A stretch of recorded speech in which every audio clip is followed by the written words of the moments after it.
Hey everybody, it's Benny One, and I'm back at you with another Superman movie review, and we are moving on to 2006's Superman Returns, everybody. So, after there not being any Superman movies for 19 years, that's right, Superman 4, The Quest for Peace, killed the Superman franchise for almost 20 damn years. I'm going to apologize right now. My allergies are killing my nose right now. So if I sound all stuffed up, that is why, everybody. So yeah, 20-year hiatus basically for the Man of Steel on the big screen, everybody. And before we get into this, there is kind of a little backstory with this movie. Not anything remotely close to the other 5 movies I've reviewed so far. The Christopher Reeves Superman movies, and then Supergirl. So, they tried to get a Superman movie off the ground in the mid-90s with Tim Burton, and they even had Kevin Smith come on board to help write the story with Tim Burton, and there's all sorts of backstories and videos and everything that Kevin Smith has went into details about the Tim Burton Superman project that was going to star Nicolas Cage as Superman. It was going to be called Superman Lives. I think it originally was going to end up coming out in like 1998, somewhere around there, because they were working on it in the mid 90s. I mean, there's a documentary out about this movie, and I recommend that anybody that is interested in Superman or the movies or the making of these movies, you guys should check it out. It was fantastic because Tim Burton's in it, Kevin Smith, they interview the crew that was gonna work on this. Oh god, it was John Peters. It is crazy what was going on with this movie because they had costumes designed. Brainiac was going to be the villain. That's kind of a theme with a lot of these Superman movies, even going back to the later 80s with the third and the fourth Christopher Reeve Superman and Supergirl, is they wanted to put Brainiac in these movies, but they never could quite figure out how to do it for some reason. So yeah, they were on the ground running. This movie was in production. They were doing suits, doing fittings for Nicolas Cage. They had all the mock-up artwork. They were going to start building sets. And then Warner Brothers killed it because it was becoming way too crazy. You should see some of the costumes that Nicolas Cage was going to wear. His regular Superman costume was literally going to be just like the Joel Schumacher Batman costumes, except for Superman. It was that rubber suit and everything. I just feel like it would have been weird, but I kind of wanted to see the movie after watching that documentary. So, and then J.J. Abrams, after this one got debunked and Warner Brothers were like, no, we're not doing this. Now, J.J. Abrams was trying to get a Superman movie off the ground and running, and Brainiac was going to be the big villain in it. And it never went anywhere past a couple of scripts. It never actually got into production or anything like that.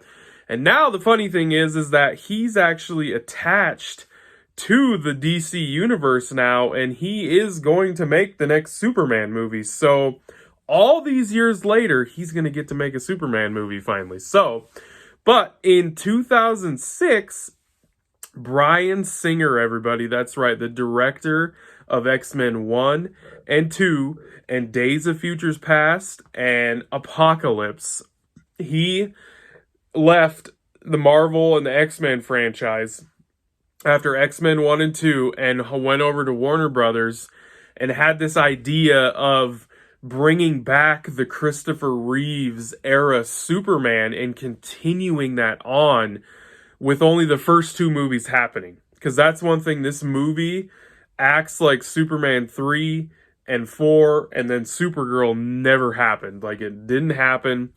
You got 1 and 2, and that's it. And that's where our story picks up 5 years after Superman disappears. Because Superman, they do it right in the opening part of the movie with some words. They literally say that some astronomers found some remaining like parts of the planet Krypton and remnants, and they said the planet might still possibly be there. So, without saying anything or telling anybody, Superman literally gets in a Kryptonian ship that looks just like his pod from the original Superman movie, just bigger, obviously. And he goes out into space to go to where Krypton was, and he doesn't tell anybody. He doesn't even tell Lois, and he just disappears for 5 years. And then when he comes back to Earth, that's kind of the gist of the story with this is him coming back to Earth after he left Earth, left everybody wondering, well, why did he leave and all of this. And him and Lois's relationship has really been affected because she's moved on. She now has a child. She now has a fiance, basically, even though she doesn't like to call him fiance, really. And it's just kind of reintroducing Superman to the world and everything, and in the United States. It's a good concept for a movie. It really is, especially since they weren't doing anything new and taking Superman into a new direction. They just wanted to continue on what was established already with the Christopher Reeves Superman movies 1 and 2. So they wanted to continue that on. And I think they did a really good job doing that. But let's get into the rest of our cast now. So, Brandon Routh, a very, very young Brandon Routh, was cast as Superman and Clark Kent, everybody. And this was in the days before he was in Legends of Tomorrow and Arrow and the Arrowverse as Adam. I like his Superman. I really do. I think he's good. I think he's a good Superman. I think he's a good Clark Kent. I think he's the only other actor right under Christopher Reeves that has nailed the Superman and Clark Kent personas, because they're completely opposite, and he actually shows that in this movie. His Clark Kent is dorky, he's bumbling, he's kind of an idiot, but he plays that way, and that's the way it's supposed to be. And I think that Brandon really captured that. I don't think he does as good of a job as Christopher Reeve, but I think he does. He has that presence. He's tall. He got pretty fit for this movie. I think he's a good Superman. I really do think he's a good Superman.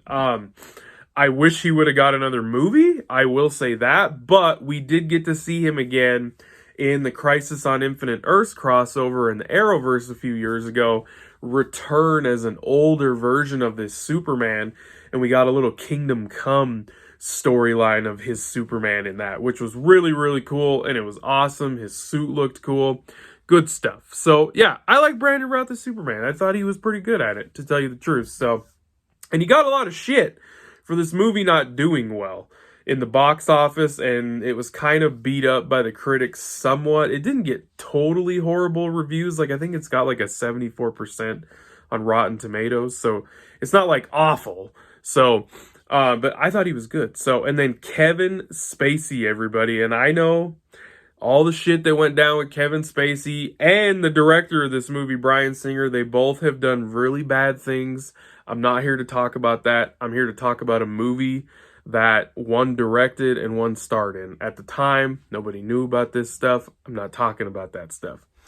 Kevin Spacey is a good Lex Luthor. He really is, because they're continuing the Gene Hackman version of Lex Luthor. And I think they took what Gene Hackman did and brought a little darkness to it, I thought. And I thought he did a great job continuing the growth of that version of Lex Luthor.